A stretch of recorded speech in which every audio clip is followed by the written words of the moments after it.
Welcome back. The holiday is meant to be a time of celebration spent with loved ones, but we know that for some it can invoke feelings of grief and depression and stress. So here to discuss some healthy ways to deal with all of those feelings is Dr. Brad Schwall, the president and CEO of the Center for Integrative Counseling and Psychology. Dr. Schwall, thanks for being with us again here today. Thank you for having me. So let's talk about navigating the holidays here. One of the things I'd like to hit on first is I think that this time of year tends to bring up, for a lot of people, memories of someone who has been lost since, maybe since last year, maybe for much longer than that. That alone can be a hard thing to get through because so many of our memories around the holidays are so crystallized, and we feel that so palpably when we all get together again. Most definitely. And it's a balance of acknowledging the feeling, acknowledging the loss, because we can't deny that. So if we have a friend or family member who's had a loss, don't be afraid to talk about that loss. At the same time, we want to adjust. We want to create new memories, new traditions. We want to keep busy.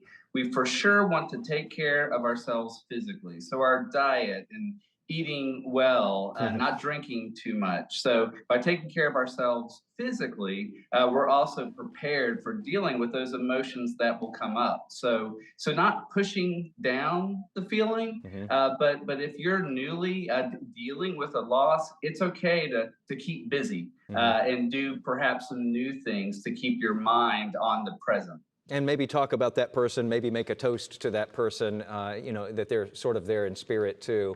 Absolutely. So let's talk about, because you mentioned diet and you mentioned food and you mentioned busy. A lot of people, it seems like, they put so much work and so much stress into making everything just perfect, just right. And most times it's never going to be just perfect, is it? Right. You may not hear me say this often because I talk about being kind and caring, but put yourself first. So be your best self. That will help you to have realistic expectations. That will help you to be non-anxious. And that way you can enjoy the moment. So don't expect too much of yourself. Have realistic expectations about what is going to happen. But then most importantly, enjoy the moment. And if there is some stress or conflict, be grounded. Remember to breathe even. But most importantly, do find that gratitude and do focus on that appreciation for who you have around you. After the past couple of years of pandemic, Dr. Schwall, this may be the first time that some family members are seeing each other again in a setting where so many of them are gathered in a couple of years. And so that can probably maybe bring about some social anxieties there, especially for people who might still be, concerned about the contagiousness of the virus and other viruses that are out right now. And in addition to that, you have these layers of, we're more polarized than we were maybe when you saw some of these relatives last. And some of them are not going to be able to help but bringing up the last election, maybe even the next election. How do you tell people to sort of walk through this minefield, especially if they may already have some social anxieties going back in and getting back to quote unquote normal, but then dealing with those things on top of it? Sure. Well, we certainly can set some boundaries around conversation. And if we do enjoy having conversation, even when there are differing opinions, we define ourselves. It's okay to share our opinion, but we're respectful of others, and we know when to stop, because we're never going to be able to convince somebody to believe our way.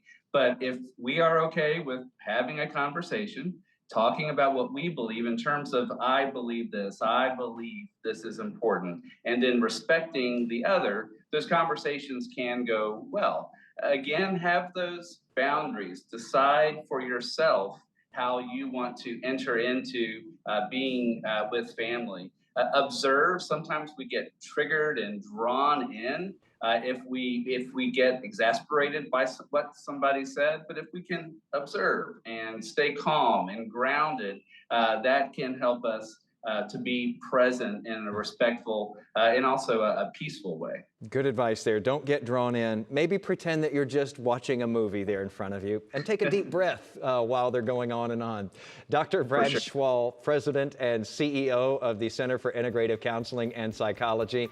Thanks for walking us through it, and happy Thanksgiving. You too. Thank you.